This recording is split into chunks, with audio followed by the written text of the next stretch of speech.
नमस्कार, आदाब, बहुत बहुत स्वागत है आप सभी का। आप देख रहे हैं मेरा यूट्यूब चैनल। मैं हूं आपके साथ बुशरा खानम फहद। अगर अभी तक भी आपने मेरे चैनल को सब्सक्राइब नहीं किया है तो प्लीज़ इसको सब्सक्राइब कर लें, ज़्यादा से ज़्यादा लोगों तक शेयर करें, बेल आइकन पर हिट करें ताकि नया वीडियो आते ही आप तक नोटिफिकेशन पहुंच जाए। तो अभी जो मैं आपके लिए खबर लेकर आई हूँ, हो सकता है कि इस खबर में बहुत ज़्यादा आपको दिलचस्पी ना हो और सुनने में शायद बहुत मज़ा ना आए, लेकिन ये खबर आप तक पहुँचाना बेहद ज़रूरी था क्योंकि ये खबर आपकी जान से जुड़ी हुई है। मैं यहाँ पर बात कर रही हूँ कोरोना की। कोरोना एक बार फिर से अपने पैर पसार रहा है और ये दरअसल चिंता का सबब जो है वो पूरी दुनिया में एक बार फिर से बन रहा है। मैं ये क्यों कह रही हूँ ये मैं आपको बताती हूँ। दरअसल दक्षिण अफ्रीका में जो एक नया वेरिएंट है कोरोना का वो सामने निकल कर आया है और इससे एक बार फिर से न सिर्फ दक्षिण अफ्रीका में बल्कि यूरोपीय देशों में और तमाम जगहों पर इसको लेकर चिंताएं बढ़ गई हैं। भारत में भी इसको लेकर अलर्ट जो है भारत में भी इसको लेकर अलर्ट है।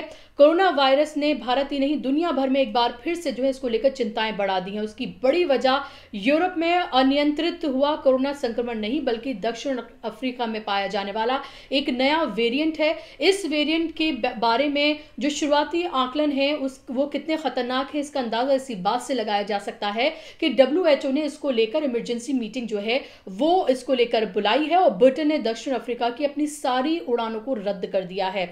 भारत में भी इसको लेकर अलर्ट जारी किया गया है। ऐसे फैसले तब लिए जा रहे हैं जब नए वेरिएंट वाले संक्रमण की पुष्टि दक्षिण अफ्रीका के अलावा बोत्सवाना और इसके अलावा हांगकांग में भी हो चुकी है और ये वो एरियाज हैं जहां पर डेल्टा वर्जन का भी असर देखने के लिए मिला था।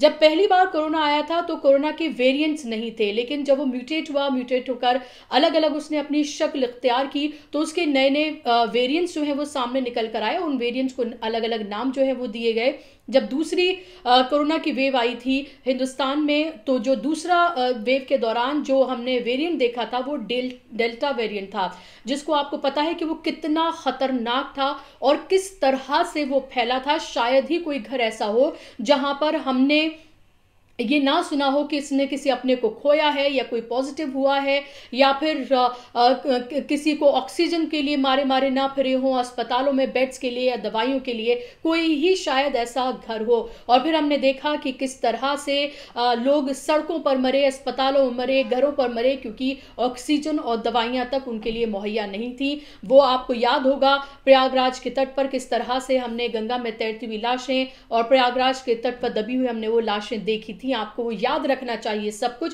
और वो सब कुछ हुआ था डेल्टा जो वर्जन था वेरिएंट था उस के दौरान, दूसरी लहर के दौरान। और अब जिन देशों में ये फैल रहा है ये जो नया वेरिएंट है वो वही एरियाज हैं जहां पर डेल्टा वेरिएंट का भी खासा असर देखने के लिए मिला था और उन्हीं जगहों पर ये फिर से जो है वो ये वेरिएंट जो है वो फैल रहा है। तो इससे आप अंदाजा लगाइए कि ये कितना खतरनाक है। दक्षिण अफ्रीकी अधिकारियों ने कोरोना के नए वेरिएंट की घोषणा की है। उन्होंने कहा है कि इसका म्यूटेशन जो है वो बेहद असामान्य है। दक्षिण अफ्रीका के इस नए वेरिएंट की जानकारी मिलने के बाद भारत के केंद्रीय स्वास्थ्य मंत्रालय ने राज्यों को कहा है कि उन 3 देशों से आने वाले या उनसे होकर गुजरने वाले यात्रियों की कड़ी जांच की जाए। और अभी आपको पता है कि किस तरह से शिलान्यास जो है वो किए जा रहे हैं, लोकार्पण किए जा रहे हैं। लाखों की संख्या में लोग जो हैं रैलियों में इस तरह के कार्यक्रमों में इकट्ठा हो रहे हैं और यही नहीं बल्कि शादियां और पार्टियों में भी बड़ी तादाद में लोग जो हैं वहां पर जा रहे हैं, इकट्ठा हो रहे हैं बिना मास्क के, बिना कोरोना की जो गाइडलाइंस है उनको फॉलो किए हुए लोग वहां पर इकट्ठा हो रहे हैं और यही खतरनाक साबित हो रहा है। अब ये खबर जो मैं अभी आपको बताने जा रही हूं ये जरूर आपको परेशान करेगी। देश में 30 दिन में 2500 स्टूडेंट्स जो हैं वो पॉजिटिव पाए गए हैं और सबसे ज्यादा ये जो है वो 1700 महाराष्ट्र में पाए गए हैं और ये तमाम लोग शादियों और पार्टियों में से आए थे और ये सुपर स्प्रेडर जो हैं वो बन रहे हैं। देश में 5 दिन के अंदर हिंदुस्तान में 24% जो हैं वो कोरोना के केसेस जो हैं वो बढ़े हैं, 24%।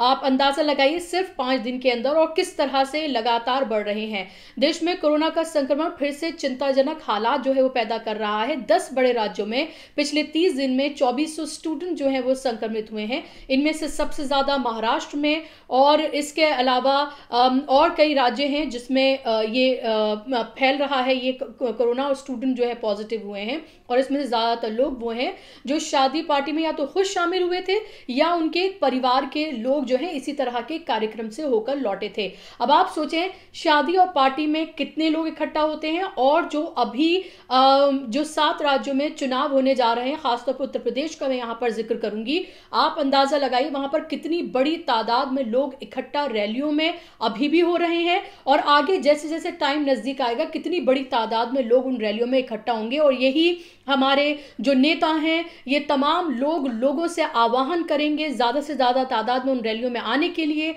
उनके लिए बंदोबस्त कराए जाएंगे, बसेस अरेंज कराई जाएंगी कि वो लोग ज्यादा से ज्यादा तादाद में पहुंचे। आपको ये नहीं भूलना चाहिए कि पश्चिम बंगाल के इलेक्शन के दौरान क्या हुआ था, जब पूरा देश हाहाकार कर रहा था दूसरे लहर के दौरान। तब हमारे प्रधानमंत्री और गृह मंत्री और तमाम जो कैबिनेट मंत्री हैं और तमाम जो बड़े चेहरे हैं वो पश्चिम बंगाल में इलेक्शन कैंपेन कर रहे थे, और बड़ी तादाद में लोगों के वहां इकट्ठा होने पर उनको मुबारकबाद पेश कर रहे थे, जहां पर पूरे देश में ऑक्सीजन की कमी, दवाइयों की कमी, बेड्स की कमी की वजह से लोग तड़प रहे थे, और लोग जो हैं वो किस तरह से दम तोड़ रहे थे सड़कों पर और इन तमाम चीज़ों के अभाव में। और अब देखिए, राहुल गांधी ने दरअसल ये ट्वीट किया है और ये कहा है कि गुजरात में जो कोरोना के दौरान 3 लाख के करीब जो है वो लोगों की मौत हुई है। ये कहना है राहुल गांधी का। इसको लेकर बीजेपी ने और गुजरात की जो गवर्नमेंट है उन्होंने अपने एतराज जताए हैं। उन्होंने कहना है कि क्योंकि उनका जो सरकारी आंकड़ा है वो सिर्फ 10,000 है, और 10,000 लोगों को 50-50 हजार रुपये मुआवजा देने की बात कही गई है गुजरात सरकार की तरफ से। लेकिन यहाँ पर राहुल गांधी का और कांग्रेस का ये कहना है कि 3 लाख लोग जो हैं उनकी मौत हुई है कोरोना के दौरान, और 4-4 लाख रुपए का मुआवजा उन लोगों को दिया जाना चाहिए। कांग्रेस का ये भी दावा है कि उनके कार्यकर्ताओं ने घर घर जाकर ये डेटा जो है वो इकट्ठा किया है। लेकिन ये जरूर है कि इससे पहले भी इसको लेकर सवाल उठे हैं कि जो सरकारी आंकड़ा है और जो असल तस्वीर है उसमें कितना फर्क है। और ये खबर मैं आपको बताना चाहती हूँ कि ये खबर जो है वो कर्नाटका से है। कर्नाटका में किस तरह से फ्रेशर पार्टी के बाद 182 लोग जो हैं संक्रमित हुए। कई लोगों को दोनों डोजेस जो हैं वो लग चुकी थी। तो वैक्सीन की दोनों डोजेस लगने के बावजूद भी 182 लोग जो हैं वो पॉजिटिव हुए हैं फ्रेशर्स पार्टी में।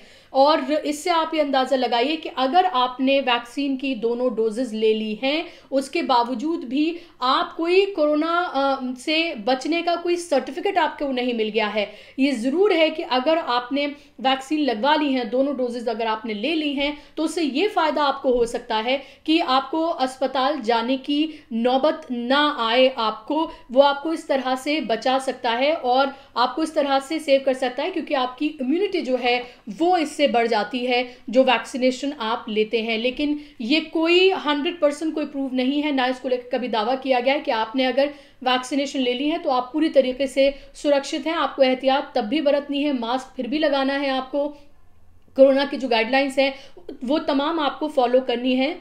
तो इसीलिए आपको आगाह करना बेहद ज़रूरी था। जो नया कोरोना का वेरिएंट है वो है B1.1.529, जो कि साउथ अफ्रीका से बोत्सवाना और हांगकांग यहाँ पर ये फैल रहा है। और इसको लेकर इमरजेंसी मीटिंग जो है वो भी बुलाई गई है WHO की तरफ से। तो ऐसे में सतर्क रहना बेहद ज़रूरी है। ब्रजेश मिश्रा हैं, उन्होंने ये ट्वीट भी किया है। हो सकता है कुछ लोग इस खबर से झुंझला जाएं, लेकिन दुनिया के दूसरे देशों में जो हो रहा है उसकी अनदेखी नहीं होनी चाहिए। यूरोप में कोरोना का खौफनाक कहर है। जर्मनी, फ्रांस, नीदरलैंड, चेक रिपब्लिक, स्विट्जरलैंड में कोहराम है। साउथ अफ्रीका में नया वेरिएंट मिला है जो पहले वाले से ज्यादा प्राण घातक है। और आपको ये भी याद रखना चाहिए कि पहली लहर जब हमने देखी थी कोरोना की, और उसके बाद जब धीरे धीरे केसेस कम होने लगे, तो इसी तरह से इलेक्शंस में, शादियों में, पार्टियों में, बाजारों में, त्योहारों के दौरान भारी भीड़ हमने देखी थी, लापरवाही की थी, सरकार ने उस तरह से अवेयरनेस नहीं फैलाई थी। उसके बाद आप ये देखें कि दूसरी लहर ने क्या कहर बरपाया था। अब दूसरी लहर के थम जाने के बाद केसेस अब धीरे धीरे बहुत कम हो गए हैं। अब आप ये देखें कि यूरोपीय जो देश हैं उसमें किस तरह से ये खतरनाक और खौफनाक पहले ही हो चुका है। जर्मनी, फ्रांस, नीदरलैंड, चेक रिपब्लिक, स्विट्जरलैंड में कोहराम मचा हुआ है, और साउथ अफ्रीका के नए वेरिएंट ने और ज्यादा चिंताएं जो हैं बढ़ा दी हैं। मेरी आपसे यही गुजारिश है कि एहतियात रखें, क्योंकि आपकी जान की हिफाजत जो है वो आपके हाथ में है। आपको पता है कि हमारे मुल्क में स्वास्थ्य सेवाएं किस तरह की हैं, और ये मैं उन देशों की बात कर रही हूं जहां पर ये वेरिएंट फैल रहा है, या फिर उन यूरोपीय देशों की बात कर रही हूं जहां पर जो वैक्सीनेशन, जो दोनों डोजेज हो चुकी हैं, उनकी परसेंटेज हिंदुस्तान में जो डोजेज जो लग चुकी हैं उससे कहीं ज्यादा है। उसके बावजूद भी आप ये देखें किस तरह के हालात बने हुए हैं। उम्मीद है कि आपको कार्यक्रम पसंद आया होगा। ज्यादा से ज्यादा लोगों तक आप इस प्रोग्राम को जरूर शेयर करें ताकि लोगों में अवेयरनेस बढ़े इसको लेकर। और आप मुझे फेसबुक, इंस्टाग्राम और ट्विटर पर भी फॉलो कर सकते हैं। नमस्कार, आदाब।